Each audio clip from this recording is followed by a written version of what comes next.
Welcome to Kachai with Lucky. Thank you for sparing some time to be with us. And by the way, you can subscribe to our YouTube channel, Kachai with Lucky, and be part of our conversations. I'm back with the sex therapist, Brian Semanda, and of course, Babu Mariam, who's looking good in black. Thank you, thank you. We want to have a conversation on separation. And I think a lot of people are affected by the loss of a relationship. People don't look at it as a loss, but it's a loss because you've been having relations with this person and now it is no more, and some people just do not know how to deal with that. Yeah. You see, as long as you're a mature person, you've had to deal with a separation of whatever sort. But in the time when it was a very intimate relationship, right, a lot of times the biggest danger is people dealing with acceptance is another problem. You see, someone lives another year into not going into another relationship because they're still holding on to that person or whatever they did. So when the breakup happens, mainly if there were, say, children involved, adults have a way of using these as their energy phasers. Every time you look at your daughter, you look at her mother, like you keep on bringing this back and you never move on. So I think dealing with separation, we have to address from a place of emotional imbalances people get. I've been there and I know what it is like. For example, people who are on social media saw a lot. Every time you see their post, even though it's not about you, you imagine it, they're hitting on you. So separation becomes a harder place for you. So that's why some people delete, block. You don't want to see people. So it's a dangerous place to be. Separation is one of the hardest things to deal with, mainly in this stage where there's social media. I think you have to realize that separation comes with stages. Yes. I don't know if that's what you are going to talk about, because there's this place where there's going to be blame, there's going to be anger, there's going to be resentment. You're going to hate yourself, thinking that maybe you're the main problem. That is all part and parcel of actually going through the separation. The problem comes when you try to skip these stages of separation. Yes. Like you pretend that you're okay, Mariam, instead of dealing with the anger and whatever emotions you're going through because that relationship is over, because that is a loss. You see how you lose a person? Losing that is like losing a job. It's like losing somebody because you've been with them for a very long time and maybe you've lost them because they have betrayed you. So allow yourself to go through the stages of pain before you can actually heal. It's like an emotional roller coaster. But then even as you talk about pain, there's some relationships where by the time you actually leave the relationship, you are done. You've basically dealt with the emotions within. So you prepared yourself. That's a totally different case. However, when you leave the relationship, what have you left for? What were the reasons that you left? You need to deal with that. Did I leave because I wanted to? Did I leave because there was some kind of violence? Did I leave you have to go through the emotions like you say. Right. But then you have to accept that the fact that I've walked out, it is done. Once you accept that you're done, then you start handling the other business of the relationship. Like, for example, the children issue. Then you start accepting, okay, I have kids with this person. I have to reach a point where I still have to talk to them. I still have to communicate with them. Probably I still have to see them, even if I don't want to see them. So the emotions after come with accepting that chiwede.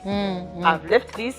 I'm out of the relationship, not getting out and jumping into the new relationship. And there's something, Brian, that I'd like us to also have a conversation on. You're looking at separation on one side. Yes. There's one who has suggested we separate. She's tired. She's tired. Then there is you. They have dumped because you feel like that is two-way of separation. I still wanted to hold on to the relationship, but it's just that my partner was done. How does a person who was dumped, because accepting that you have been dumped for some people is very hard. How do you get to accept that this person didn't want me You see, anymore? the danger with us men take things differently. We have a perspective, because every time a person who has moved on gives you a chance to talk to you, in your brain you're thinking she's still into the thing.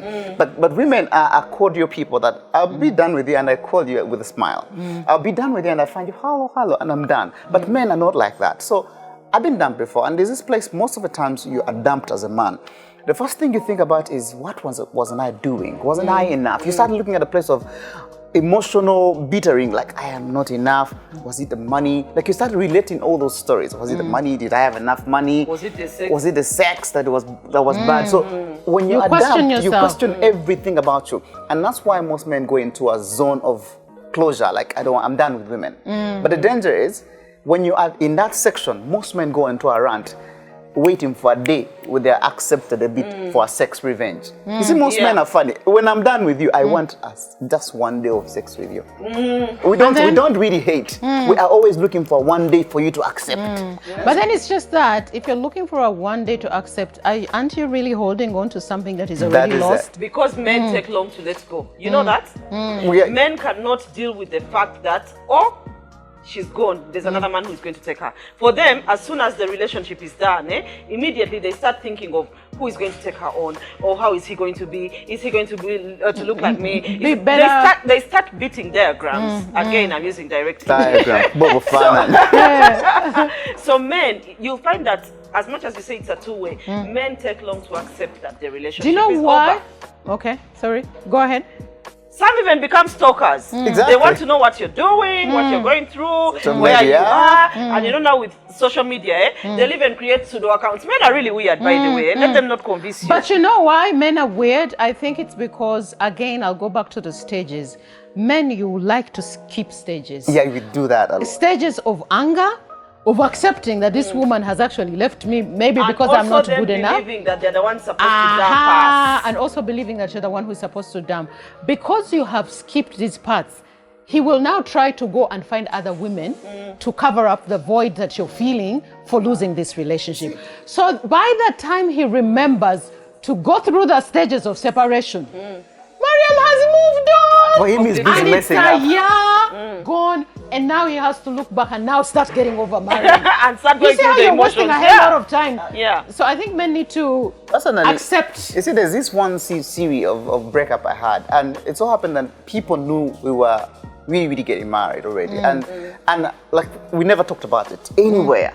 And so a few months into the separation, the other person gets pregnant, wherever they were. And then you meet people telling you, oh, Kongs, he's pregnant. And they're like, damn, who the hell is that? People around you. So people that expected accountability actually really make us go through a lot. During that time of breakup, everywhere you're supposed to be giving accountability is where that drags you into emotional trauma. Right. Because every time you get a call, wow, I saw her, she's pregnant. Kongs, man. I'm like, damn, I don't have to explain to you that, hey, I'm done with the person.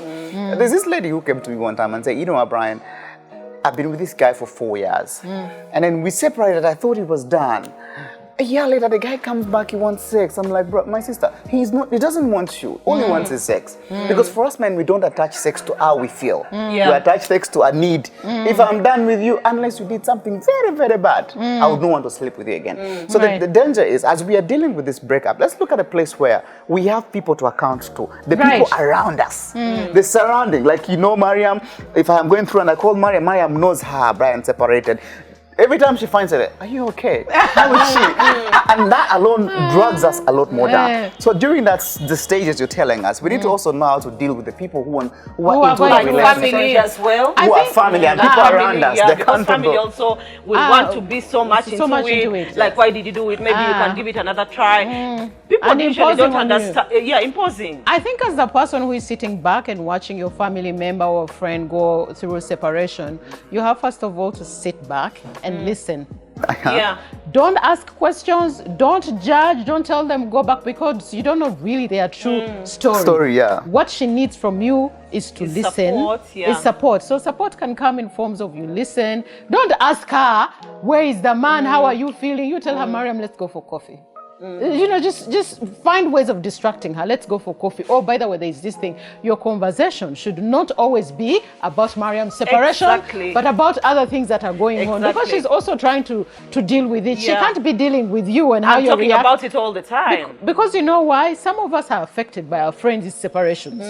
Mariam, say you're married to Brian. Brian is my friend, you're my friend. Now you separate. You say you're also separated. I'm also separated. And it's disturbing me. I can't talk to Brian properly. Now I can't talk to Mariam. I'm like, now what do I do? Actually, the best thing in that is just to listen. Just to listen. If Brian calls you and wants to talk, if I call you and I want to talk, I think it's just to listen, because you're caught in the middle.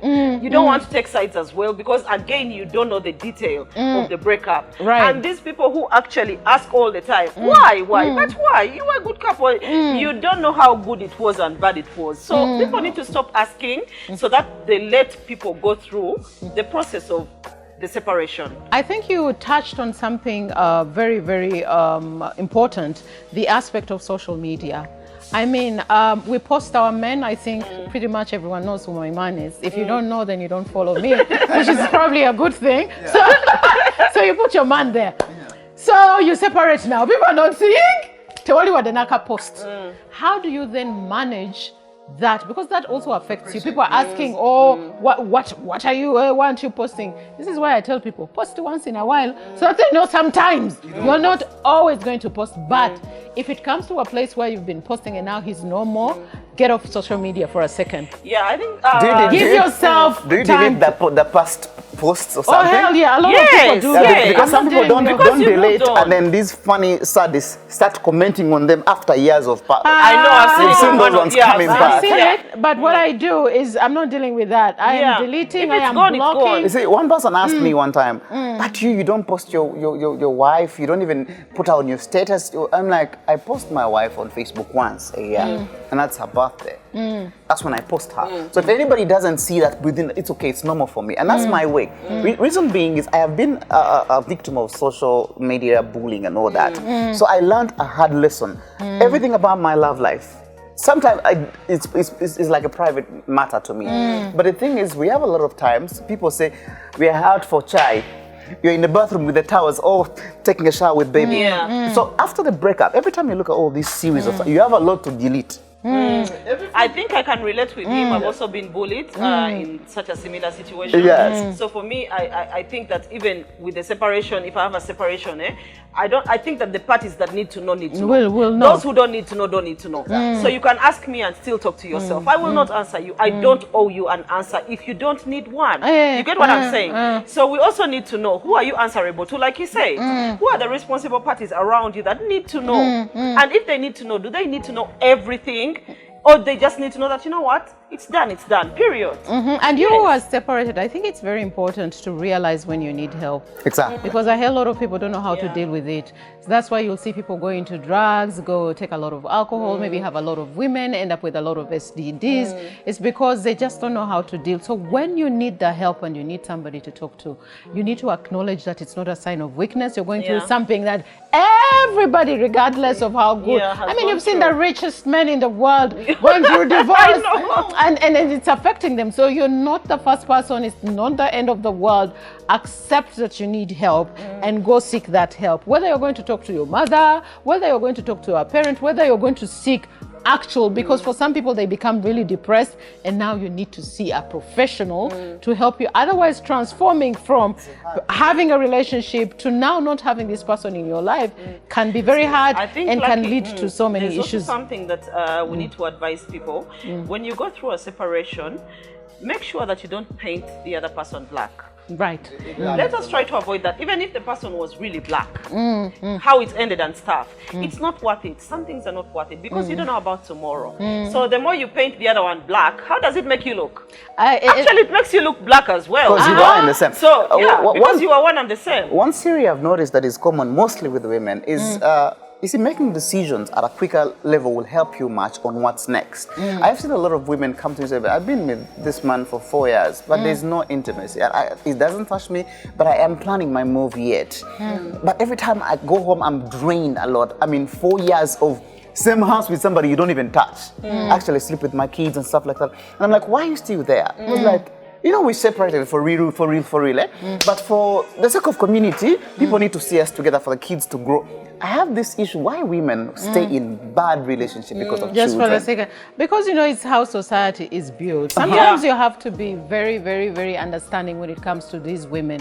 First of all, you go out, your parents expect you to be with this man, and you are not ready to deal with the finger pointing, the what. Matter of fact, you'd rather stay there. The man is in the house, you're doing your thing there, but you have already left him. So you're like, okay, now he's there. I am Mrs. blah, blah, blah. I'll just go show up for the functions, because for them, it's very hard to move away from that kind of life, because already marriage, by the way, if you separate and you're already married, it's not just about you, Brian. It's a whole family. You have a whole family. Your parents are married.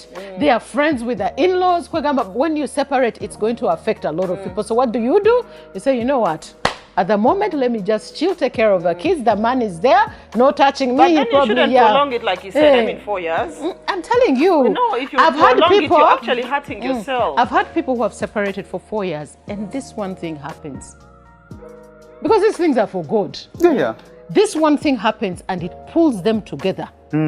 And they live another 20 years together happily. These things happen. It does. So while you are in those 4 years of going through what you're through, what are you doing?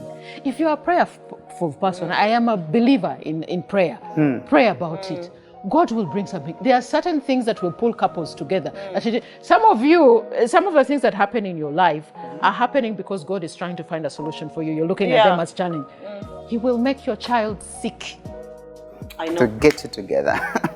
And then for you, you're stuck on, oh, my child is sick. You say, God was creating a connect that you both needed to realize where you need to be and where you're coming from. You know. So, Mariam, things will change because now your common goal is what? The child. You're going to spend 3 sleepless nights in hospitals with together. Who? With your man. Who are you going to send for a cup of tea? Who is going to change you? You're going to exchange you sleep and I do what? Before you know it, communication starts and what you thought was broken is built.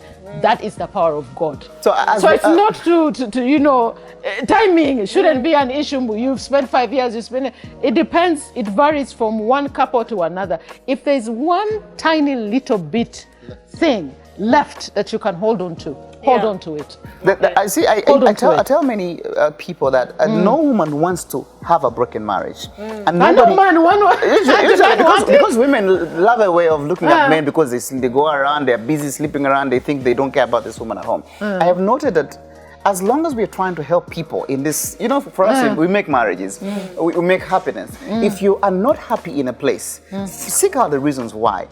Look at yourself first before you look at anything else, because a lot of people concentrate more on everyone else but them. Then me, I tell people I'm selfish when it comes to how I feel.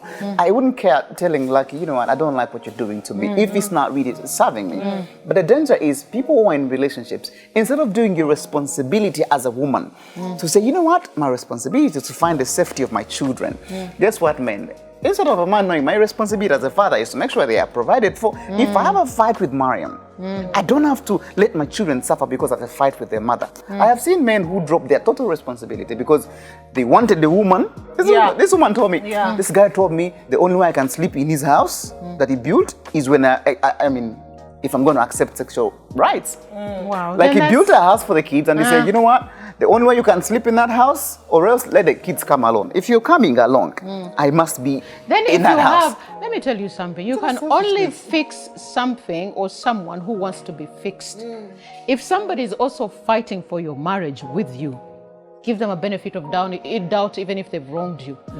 But I tell people who have, these ones who are not showing remorse, these ones who are tired of it, those ones leave. You don't have to wait for 5 years. Exactly. Because you're fighting for someone who doesn't want to be. That's what I'm saying, that if you're tired. But there's people you're tired, but your man still wants you. Yes, he messed up. He's left with somebody else. The man still wants you. He wants to correct things, but you're mad. You're going to be mad for as long as you want to be mad. 4 years, yes, you're still mad. Your man wants you. So that one you can fight for because you're going through what he did to you and you don't know how long it's going to take for you to heal. Give yourself time to heal while you're there and while it's going, because he wants you back. The one who doesn't want you, tolemerako. That one, even if it's 1 month, you leave. So in a season where we're dealing with breakups, you see, we have like 3 series of breakups. There's the marriage breakup. There's a little relationship that was growing somewhere. You see, these young people out there that are watching, they have a young person says, she was all I wanted, all I had. And then this girl has tied herself on a guy who is far left. Actually, he's actually planning a marriage with someone else. So how do we help these people who are young, not married? There's nothing to hold on to, no children. I think that will call for a part 2. No children, you realize?